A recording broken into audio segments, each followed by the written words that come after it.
So joining me now is Virginia Democratic Congresswoman Abigail Spanberger. She sits at the nexus of many of these political fights we touched on, and I'm sure she's thinking, great, I'm in one of those actual swing districts, the 5 that remain in the United States. I'm being slightly sarcastic, Congresswoman.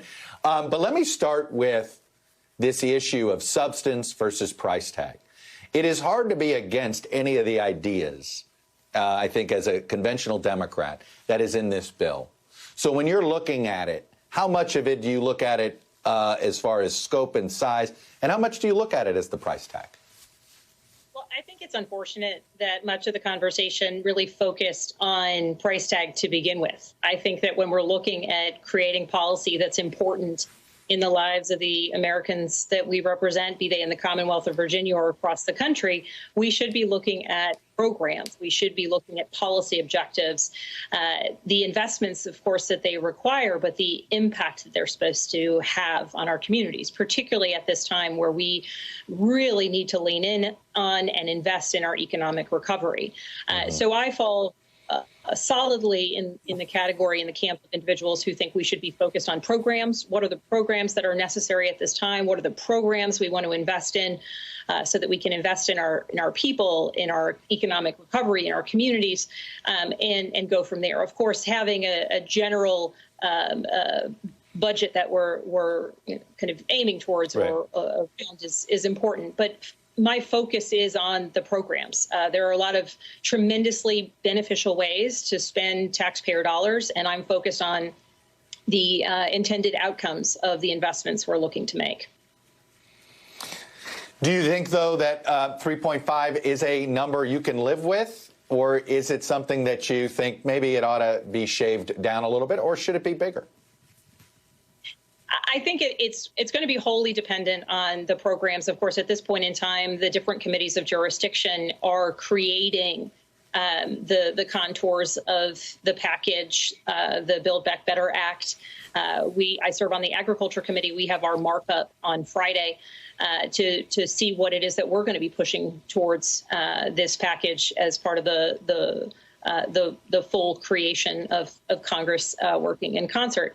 And so it is, for me, very program dependent. I think that we should always be very thoughtful in the full dollar amounts that we are looking to spend and how we're looking to pay for these programs. So much of the decision making that I'll be making is what are we investing in and how are we paying for it? I was just going to ask you that. How much of this plan has to be paid for in your mind? 50%, 2/3, whatever the number is, or all of it? I think that we've made some extraordinary investments in our COVID response over this past year and a half. We've made investments in our economy and in our communities that were vital, and they've had real impacts on the where we are with our debt and deficits. And so as we're looking long term, I do think that we should be focused on paying for these investments that we are making. Long term investments in the economic recovery of our country, but we should be looking at how to pay for it because I want our generation to be the ones paying for it as we plan for the future. Right. OK. Will you vote for this, though, if it has some deficit spending? And does it just depend on how much? This bill is not even written yet, but my focus and what I have been advocating for is to ensure that we are responsibly paying for longer-term investments that we're looking to make here. Let me shift to Afghanistan. You're going to be dealing with the hearings that are coming up. You'll have Secretary of State in front of your Foreign Affairs Committee next week. When you think about this withdrawal in your own experience in the national security field, you're a longtime member of the intelligence community.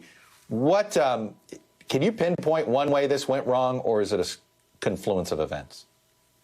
So my background, as you mentioned, I was a CIA officer. I was driven to serve in the CIA after the events of 9/11. I was getting my MBA overseas in Germany when the Twin Towers and the Pentagon were struck and a plane went down in Pennsylvania.